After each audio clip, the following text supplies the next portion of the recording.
Recently बहुत ज़्यादा cases बढ़ चुके हैं और आए दिन हम सोशल में हम देख सकते हैं कि कैसे केसेस बढ़ रहे हैं। और इनके साथ साथ इस समय जब हमें मेडिकल हेल्प की सबसे ज़्यादा ज़रूरत है, हम ये देख सकते हैं कि कई जगह जो है वो टेस्ट कराने के लिए ओवरचार्ज किया जा रहा है और कई सारी अनफेयर चीज़ें करी जा रही है। इंस्टीट्यूशन जो है वो ओवरचार्ज कर रहे हैं और एक मजबूरी का फ़ायदा उठा रहे हैं। इस सिचुएशन में हमें लगता है कि हमें इस सिचुएशन में क्या करना चाहिए। इस वीडियो में हम जानेंगे कि इस सिचुएशन में हम क्या कर सकते हैं। जब लॉकडाउन स्टार्ट हुआ था तो कई सारे होर्डर्स ने जो है कई एसेंशियल प्रोडक्ट्स जो है वो इलीगली होर्ड किए थे और लोगों की मजबूरी का गलत फ़ायदा उठाया था। इसके साथ-साथ आजकल जो है कई जगह हम सोशल मीडिया पे ये देख सकते हैं तो कई लोगों को जो है वो ओवरचार्ज किया जाता है। कोविड टेस्ट के लिए ओवरचार्ज किया जा रहा है और कई ऐसी मेडिकल सर्विसेज़ हैं जो नहीं दी जा रही और कई जगह बहुत कुछ अनफेयर हो रहा है।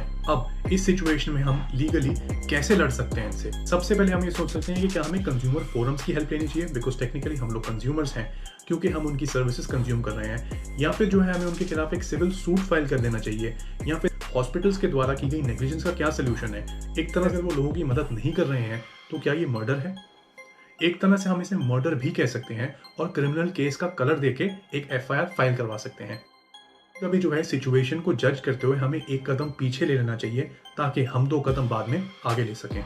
और मेरे हिसाब से हमें सिचुएशन में यही करना चाहिए। ऐसे टाइम पे जब केसेस जो है वो पीक पर हैं, हर स्टेट में लॉकडाउन अनाउंस हो चुका है। इसका मतलब ये कि चाहे वो लीगल सिस्टम हो, चाहे वो गवर्नमेंट ऑफिसर्स हो, बिकॉज़ किसी ना किसी की फैमिली में कोई ना कोई जो है वो बीमार चल रहा है। तो मेरे हिसाब से हमें इस सिचुएशन में ये कोशिश करना चाहिए कि लोगों की मदद कैसे करी जाए। अब मेरा इसका मतलब ये नहीं है कि हम बिल्कुल कुछ ना करें। इसका मतलब ये है कि ये सिचुएशन है, हमें औरों की मदद करनी चाहिए और अगर कोई हमारे साथ गलत कर रहा है तो उसके खिलाफ सिर्फ एक प्रूफ इकट्ठा करना चाहिए। कभी ना कभी सिचुएशन ठीक हो तब हम उन प्रूफ का इस्तेमाल करके अगर चाहें तो उनके खिलाफ एक्शन ले सकते हैं। प्रूफ का मेरा मतलब किसी के भी खिलाफ केस करना है या कोई लीगल हेल्प चाहिए या कोई लीगल एक्शन लेना है, उस केस में एविडेंस जो है वो बहुत इंपॉर्टेंट रोल प्ले करता है केस को अपने फेवर में लेने के लिए। बिकॉज अगर किसी ने हमारे साथ कुछ गलत किया है तो उसे कोर्ट में प्रूव करना बहुत ज़रूरी होता है। तो इसलिए हमें जो है इस सिचुएशन में अगर पॉसिबल है और अगर हमें लग रहा है कि हमारे साथ बहुत कुछ गलत है और आगे हम इसे परस्यू करना चाहते हैं, तो इस सिचुएशन में मेरे हिसाब से हमें सिर्फ इस टाइम एविडेंस इकट्ठा करना चाहिए। एविडेंस किस तरह का एविडेंस? सबसे पहला वीडियो एविडेंस। अगर कुछ हमारे साथ गलत हुआ है, किसी ने ओवरचार्ज किया है, उसे हम वीडियो पर ले सकते हैं। हम जो है एक रिटन एविडेंस भी ले सकते हैं। फॉर एग्जाम्पल किसी ने अगर हमें कोविड टेस्ट के लिए ओवरचार्ज किया है तो हम उससे मेल पे चीज़ ले सकते हैं ताकि वो हमारे पास एक प्रूफ हो जाए। उनके मेल्स पे, उनकी रिसीट्स पे, उनके लेटर हेड, सब चीज़ों का एविडेंस हमें इकट्ठा करना चाहिए।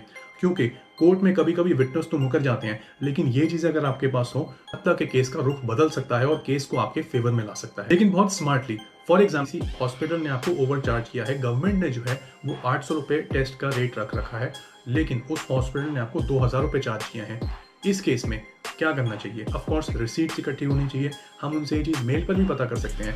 तो अगर आपको ये चीज़ मेल पे उनसे पूछें तो आप ये मत डायरेक्टली पूछिए कि देखो भैया गवर्नमेंट ने जो है वो रेट सेट कर रखा है, आप ये कैसे कर सकते हो।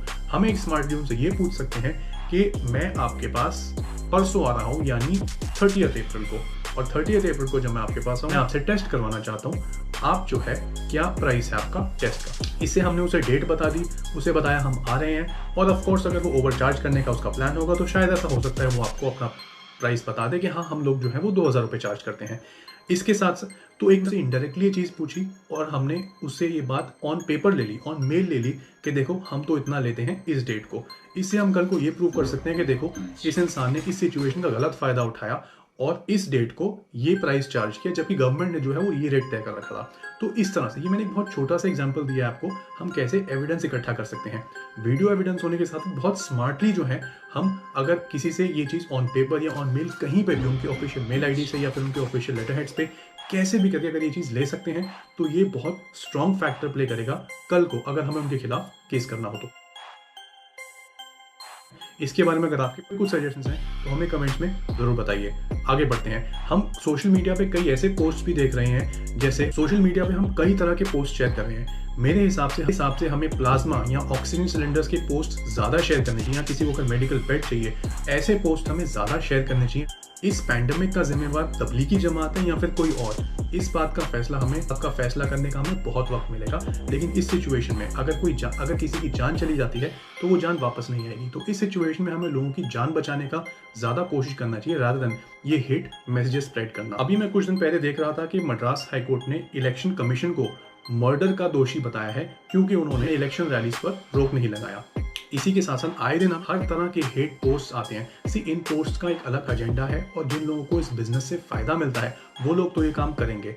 हमें इस टाइम ये कोशिश करनी चाहिए कि हम उनके एजेंडा को ज़्यादा प्रमोट ना करें और कम से कम अपनी इस सिचुएशन में लोगों की जान बचाना एक प्रायोरिटी रखें।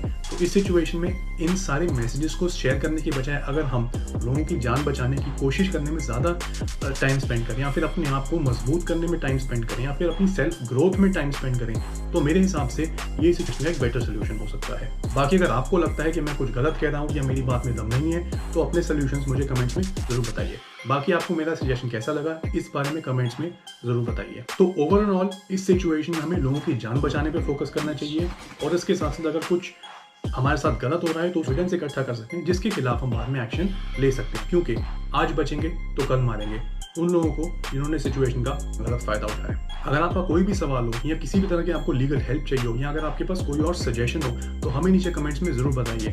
यहाँ तक कि अगर मैंने कुछ गलत कहा हो तो कमेंट्स में मुझे ज़रूर बताइए। वीडियो देखने के लिए बहुत बहुत धन्यवाद। अपना ख्याल रखिए। जय हिंद।